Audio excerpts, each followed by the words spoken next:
What have you been up to during quarantine? Hit me with an update. Let's see. So we've been back and forth deciding what to do with this album that we've been sitting on for a long time and now even farther. So there's that. I've been working on a new book and Whoa. I've been reading a lot. And I have a puppy, so I've been puppy training. Well, I didn't know you had a puppy. That'll Yeah, keep you busy. miniature dachshund. He's adorable and I can't help but kiss his little head every day. So apparently that's not the best, though. They don't like to be full body hugged. Who knew? Oh, Why oh, so cute maybe then? maybe you got like a special one that does enjoy it, you know? It's kind of what I'm hoping. Like, I didn't grow up to be the best person I could be because my dad never kissed me on the forehead. So I'm thinking, you know. Oh, that's some good parenting right there. Break the hmm cycle. More forehead kisses. There you go. exactly. Hey, do I sound okay? I've never really used the mic on these headphones, and I just want to make sure I'm not like screaming or anything. No, you're good. Might be actually Cool. the best audio we've had so far. So, There it is. like a champ. What about um, you? What have you been doing? this mostly, Yeah. also a lot of reading. Are hmm you reading any good books at the moment? Yeah, so I picked up a few. Some of my dorky friends and I we started like a book club, so we ordered the same book at the same time. It's called Sapiens, and then we're gonna check back in a month on it.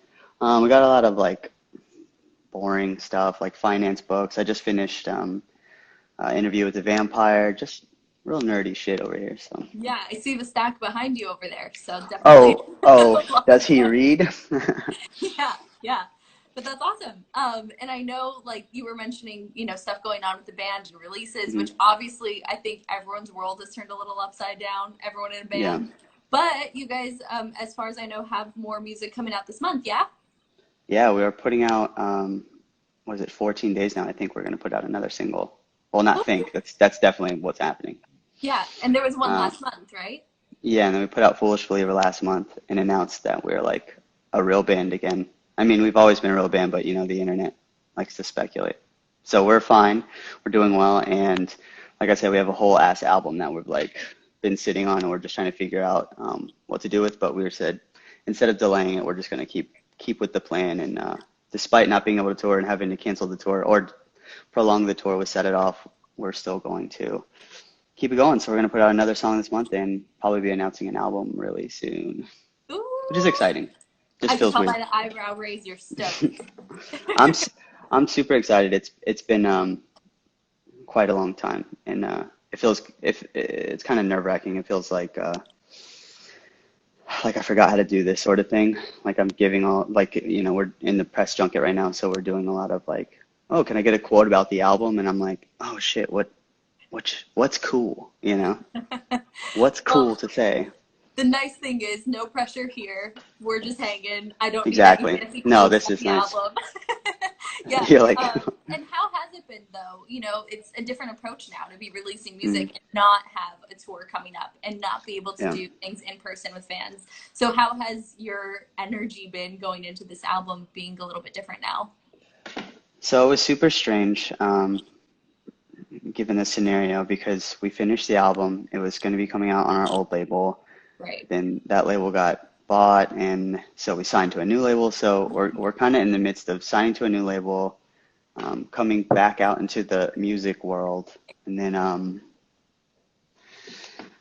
trying to put this record out and also promote the idea of putting an album out in times like these. So it's all a little blurry at this time. However, I will say it's comforting because people I think can actually sit and listen to the songs, and that is more than I could ask for right now. I feel like with this new approach, I'm older now, and we kind of have this newer or more developed sound. So it's nice to know that the people that are consuming the music and the art, they're actually sitting with it and at least giving it a chance. Whereas before, it's like constant influx of bands and new music and better bands and better music. So at least now I have their attention for a little while, and Yeah. it's been going well. So I think it's been interesting how some bands have been postponing their album releases and some are still going through with it because yeah, I mean, personally for me, like being in quarantine right now, I've had so much more time to enjoy music and like you said, just sit with it and appreciate it a little bit more than I would if I was just constantly on the go like exactly. normal life.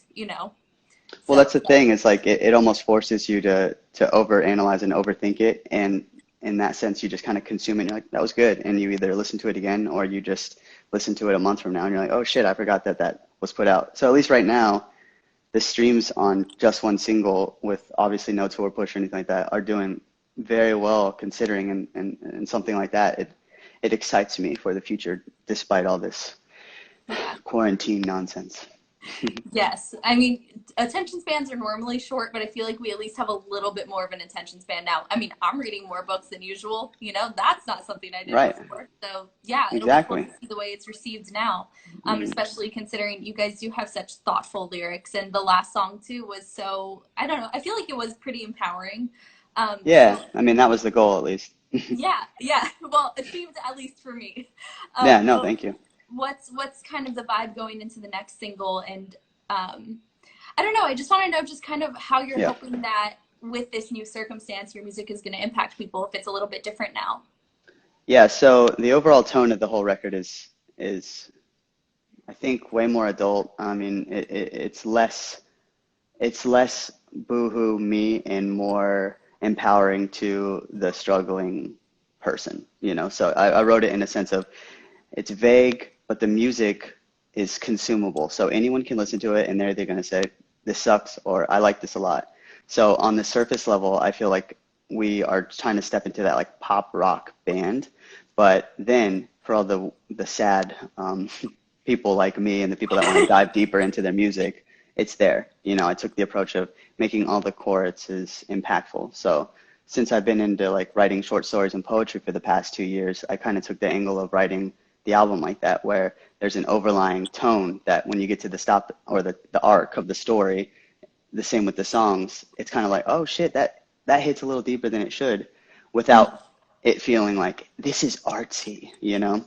And I think that's a good approach. I feel like it's a more adult approach because I personally want more people to consume our music and not just be hooked on whatever, like, oh, this guy's hair is whack, or this guy's hair is cool, or like, I like this guy's fingernail polish, whatever. Like, I'm trying to break out of that whole idea of the visual of a band and how you consume the art that they're putting out. Yeah. And I understand that's very hard to do because there's so many incredible bands and so many incredible artists literally emerging out of nowhere. So it's tough to try to compete with the original name we made for ourselves with Coffee Talk and stuff like that and member changes, but at the same time, I'm in it for the long haul, and I think these next couple of songs, the next couple of singles are really true to me as a man and to us as a band. And I feel like this next song in particular, it's going to win some of the old Broadside fans back. It's a little bit heavier. It's probably the realest I've ever been on a song, comfortably at least. And so I'm excited for people to find the metaphor if they want, or to just be like, fuck this band, I miss Coffee Talk. Yeah, I mean, all you can do is follow your intuition on what you think is Hmm. right. You know, you can't be living in the past of what Coffee Talk was. Like, that was a great song, but I mean, Exactly. continue trying to recreate that. It's redundant. Yeah, it gets boring. I mean, you see some bands do it and it rocks, and you see like all these amazing bands coming back after 10 years, and I'm just thinking, fuck, man, my whole career I haven't felt like I am ever deserving like we wouldn't have that, right? So I'm trying to get higher and farther, but I just feel like our band never really broke into that cycle of like cool bands or like hype bands. But I feel like there was a lot of mental blockage going on, and it feels like that is all since been relieved. So Yeah. it feels comforting and also kind of scary, mainly just because of what's next, you know? Totally. Yeah. And the way you kind of talk about the band's image, I don't know why, but this made me think of, I don't know, I feel like back when I was a kid and I would go to a record store and you would pick up an album, but you would never really know what the band looked like. You would just hear Yeah. the music. If you could go back into an era like that where you could just be like an anonymous band, would you do it? Yes. That's like my whole dream. Like one of my favorite bands is Daft Punk, and I love that everybody just assumes they're robots at this point, you know? Like we know that they're two French DJs, but Right. I love that weirdo shit of like, oh, like we're just putting out art into the world and it's being consumed. I don't know. Like I often glorify and glamorize the idea of like the big swing stars back in the day that were just like, oh, that over there, that's so and so, but you have no clue about their life. Yeah. But now I feel almost this chokehold to be online all the time and post shit about my life, and I'm not that interesting. Hmm. I'm not like 6 foot sexy man. I don't have cool dyed hair. I'm very vanilla white guy. So I'm like, fuck. And I constantly feel this pressure to be like, you should be cooler and your band would be bigger. But instead, I just take the approach of, you know what, I'm going to just be honest and keep it real with myself because all of this, I'm lucky to be here at all. You know what I'm saying? So, Yeah. It's so funny to hear how you see yourself as a frontman because I've always been like, oh yeah, pretty boy singer Ollie over right. there. You know, like everyone always has a different perception based on, I don't know, maybe what era of the band we saw and things like that. But And I yeah. wish I could fulfill that. I wish I could come out and be like, yeah, I'm pretty, man. But instead, I'm like, bro, I'm sweating so bad. I bet I look like a fucking mess, a hot mess. I'm Well, always in you're my head, humble. so I respect I that try to be. I humble. try to be. You know what it is? It's the height. It's the short guy thing, man. Mm. Always doubting it. But you know what? We're here. So I could have 7 eyes or something, you know? Like I could be in a way worse situation. Instead, I just got a wrinkly forehead and small stature. I'll be all right. Well, just so no one knows how tall you are on the internet. Hey, you're right. Check this out. Yeah, look at that. But I also do want to talk about your poetry book a little bit, because Cool. obviously there's a lot of cool stuff going on with the band, but you have other artistic avenues, if you will. So how does the tone of your poetry book kind of change as far as comparing your songwriting style to your poetry style? And it's So called You, Me, and the Moon for anyone who doesn't know, pick it up. that's true. Look, oh, I just might have to have a copy right here. Oh, look at that. Would you just imagine that? What a Just imagine that. coincidence. This is my book, You, Me, and the Moon. It's available on Amazon.com. It's pretty cheap too. But anyways, so it's funny because I told myself like I don't like poetry years ago. I was like it's corny. Now, as a young, brooding, youngish man, I love it. I love the quickness of it. I love the importance of every single line for good writers. That is, I'm not calling myself a good writer, but the writers that inspire me and influence me. I love what a poem is supposed to do, and I mean, especially it kind of goes into the way that we are as modern thinking people with everything evolving around us and everything. I like that you can say something so powerful, so quick, and people are like, damn, you know? So for me, it came to me naturally. I've always been a sing-songy type. My mom has always been singing in the kitchen and that stuff. So to me, I was like, okay, poem, make it quick, make it sound good, make it rhyme. It's not necessarily, once I got into it, I realized those aren't the rules exactly. But to me, I like the natural rhythm of poetry. I like the flow of it, and I like the things that you can do with a couple of lines. Um, I was a young romantic when I first started going through the changes of my life. So for me, I like the one-liners, I like imagery, and I like visual appearances with words. I like what words can do. So to me, poetry kind of fell into that. And so in this new record, there's so many metaphors that aren't so like, what is he trying to say? And more like, oh shit, I get that. In a not corny way, at least I think. We'll see. But that's kind of the approach that I took is I like to make something so, I wish I could say the name of the album, but I can't yet. Something so obvious and then put a different spin on it to where people are like, oh shit. And that's kind of where I've always taken with Broadside, whether it be songs like Human Machines or, Coffee Talk or A Light in the Dark. I like the visualization that words can have. I mean, I don't know. I fell in love with Dr. Seuss. I fell in love with Goosebumps. I fell in love with Disney. It's like Yeah. I love making a quick impact. So because who the fuck knows? Like I could walk outside and get struck by thunder right now. Not realistically, but it's like lightning, not thunder. You don't get struck Lightning with would be the thunder. one. Yeah, that's the one. I am stupid. No, but it's like I have what we have 5, 10, 15 minutes left of this, and it's like you could be like, yeah, fuck Ollie. But at this point, if I say something really impactful right now that could change one person's, not maybe life, but maybe what they have for dinner. And I've always been really blown away by that. It's like how quick you can make a difference in somebody's life just by being honest and painting a picture with your words. So that's kind of how the two go hand in hand, I think. Yeah, yeah. So would you say, I mean, there's a little more I don't know, like an artsy vibe going into the poetry book versus when you're going to write like a pop punk song. Because I feel like those are two Yeah, very different things, even though it's coming from the same writer. for sure, for sure. Like when there was elements where I was like, okay, obviously like a hook, you find the melody, come, you're like humming, that sounds dope. What's some cool lyrics? And obviously when we were writing the album like Old Bones, I was like, I got to get in there and I got to be like, I want to be like the Stories So Far. I want to be like Stagehamps. Like I want to be all these fire ass bands. And then it was like there, and I was like, okay, but I want to put my own twist on it. Paradise was like, okay, I'm feeling it. I moved to LA. I'm feeling myself. I'm feeling sexy. And then I was like, man, I gotta get the fuck out of LA. Now this record is just like, okay, I'm a man. Let's refocus. Where's my mind at? I understand corruption. I understand self-destruction, and I understand the trials of trying to persevere in a dream where it feels like you're not wanted sometimes. So naturally, poetry, visualization, self-sacrifice and suffering. Woo, new album, baby. Yeah, damn. So, but again, we took a very musical approach because our drummer, Jeff, this is the first time we ever wrote songs together. So I was like, man, it's going to be crazy because the last two albums were with, the other members. And with this time we went in and he laid out this record for me. We wrote some songs. He came and hibernated last winter into my loft and we just wrote all these songs. And I don't know, like they're so different and so cool sounding. And I think they merge the best of both worlds of what Broadside has to offer. I mean, I like listening to this album a whole lot, whereas some of my old songs, I'm like, this shit is boring. I mean, Yeah. not to be so self-critical, but I'm Yeah, but excited, man. Oh, it seems that artists always find their most recent thing of obviously course. relevant. Yeah. Yeah. Yeah. You know Um, what's crazy is trying to, when somebody's like, oh yeah, like I really like this song, and you're looking at them and you're like, what? That's amazing that you do.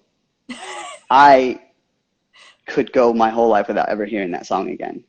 But then they almost revitalize it when they tell you that they enjoy it because it makes you think, oh shit, that is the reason I wrote that. It's for you. It's for me, but it's for you. No. yeah. So, Yeah. I mean, in a weird sense, I even feel that with my old YouTube videos. I'm like, I never want to see that again, but it helped somebody at a time when they wanted it, you know? So I guess it's a true. similar vibe. Warped Tori on the track. Dude, do you remember 2016 Broadside, fresh, heavy, ready to go and get it? You pull aside and you're like, yo, we're going to do this interview. And in my head, I remember being like, I think we're about to blow up. I think this is what's going to happen. And then you're like, oh yeah, we're gonna go do this with Stagehamps. And in my head, I was like, yes, that's chill. I was so stupid. It Were was only you a couple like years not ago. chill? Is that what you mean? Like you were playing Yeah. yourself, but you... Well, I went in there and I was like, yeah, what's up? Like, cause I knew the Stagehamps guys. We did a couple like shows with them years ago and whatever, or prior to that, but we just went in there and I was like, oh, you guys they're so comfortable, they're chilling, they're like sipping a beer and they're like, what's up? And I'm just like, what's up, man? Like I didn't know how to act, but then I don't know what I'm talking about, but yeah, it was awesome that you were the first interview that we did on Warped Tour ever, and it Yeah. was and it made me feel like, oh shit, this is people give a shit. So thanks for Yeah. that. Yeah, no, I mean, you guys were one of the first bands I wanted to work with, where I was like, I have my eye on Broadside, let's go. And it's funny that you say this now because I never sensed any That's discomfort, good. anything in the moment. You did a great job playing it off. So, and for You know anyone who what? doesn't know, it was like the first or second day of Warp Hmm. 2016, and we did a joint interview, State Champs Broadside interviewing each other in the same room, and it was chaos. It was chaos. Oh, another thing about me that I'm just going to put on blast here is that I like a challenge, not like a machismo thing, but like, when people try to like out joke each other, Yes.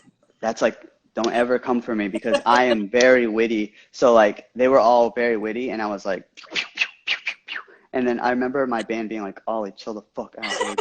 Be cool. And I'm just like, yo, what's up? Oh, yeah, you want to take your shirt off? I'll take my shirt off. What's up, dude? And it was just really like chaotic, It like you was said. so funny though. Like I think out of all the double interviews that I did that summer, that was the one that felt the most, I don't know, like I put two bands together that really needed to be together. So that was a fun time. I also watched that interview we did outside of wherever in Florida not too long ago when I was like Ooh, wearing a shirt that was way too big for me and just going crazy. I was wearing a beanie and it was hot outside. I I'm think a I crazy remember. person. Yeah, we went by a Your venue. face is like, okay, dude, like you guys need to chill out. And we're like, we've been sleeping in a van all week. what's up, bitch? Ah, attention. Throwing up gang signs and shit. It's ridiculous. I remember that interview being something. Yeah, I mean, And Pat's just like this the whole time. These fucking idiots. I mean, it's pretty on brand for Pat, though, I think. True. True. No, it's I even just sitting here with you on this interview now, like to see how much you guys have grown. I remember it was one of the first interviews I did that summer as well. We did like a Google Hangout thing. I remember, Oh, yeah. and that was the first time we had kind of like met, I think. That is true. That was the first time. Yeah. So it's like, look at us now, kind of doing the same thing, but in very different Honestly. places in our lives. Better lighting, too, for myself. Me as well, probably. But yeah, no, I'm so stoked with everything you guys have going on and to see the progression of the band as you go along. And yeah, I mean, what do you think would be the best way in this time that people can continue to support Broadside? Since shows and, you know, buying merch in person isn't necessarily an option right now. I think telling people about our band is probably the best thing that you could do. You know, we're kind of one of those bands that writes out of our genre so often that we don't have a cult following because we're not like, we're that kind of band. So in that same sense, I do feel like we make music for like grandparents and for babies sometimes and teens, tweens. So maybe give it a go and just share the name Broadside to help us out. If you have any money left over, we have our own merch store for the first time in our entire career. That would help. We're constantly putting stuff out. I know, it's exciting. But the best thing you could do for Broadside, I think, is just consume what we're putting out and decide for yourself if you fuck with it or not. Share it with a friend and just be like, yo, check out this new Broadside. Tweet it out. I mean, honestly, like, I don't ask for anything except for your attention and respect and I will give it back to you in return. So I think that would probably be the best thing you could do for us is pay attention and consume it as it's meant to be consumed and share it if you like it. And just be honest with yourself and be a decent fucking person. Yeah, that's like the best answer to that question I've gotten because I'm asking every band, you know, what ways do you want to see support? And like word of mouth is so important and just appreciating the art that bands put out, you know, it's of course money is important to sustain a band, but at the same time, word of mouth and allowing more people to enjoy your art is super important too. So yeah, that's the thing. It's like I don't want to put it out there and explain like this is my art. You know, I'd rather be like, oh, this is my art, and you take it from me and you say, I like this because of this. I don't want to tell people how to enjoy things. I just want people to enjoy them. I hope that I can create something good enough someday that where massive people enjoy it for one, the same reason or vastly different reasons. I think at that point, as an artist, I will have achieved something far better than just touring in a band or becoming a front man or anything like that. I like the idea that we could create something that would bring people together or make people discuss. And I think that that's in my 30s probably the most important step in the next aspect of my life. Money's cool, but at the end of it all, it doesn't fucking matter. You know what I'm saying? Like, you're never going to have enough and you're always going to have less than you need. So yeah, I mean, I think that's always been the common denominator, even as the band has progressed and changed, is that you've always cared about the impact you can have on your following and your fans and the people who consume your art. So, yeah, great message. I'm here for it. Thank you so much. Hey, thank you for your time, Tori. And I'm glad to see that you're doing well and you're killing it. You guys know, you hashtag body goals in it. So good on you for doing all that. And thank you. Yeah, for the interview today. I appreciate it. Of course. Well, everybody watching, obviously, if you haven't already, do check out Broadside. And Ollie's book, You, Me, and the Moon, is on Amazon now. One last time, give the plug. Right. I'll catch up with you soon. I'll see you on the internet and continue thriving. Yeah. Hey, thanks so much. Bye, guys. Of course. See you guys.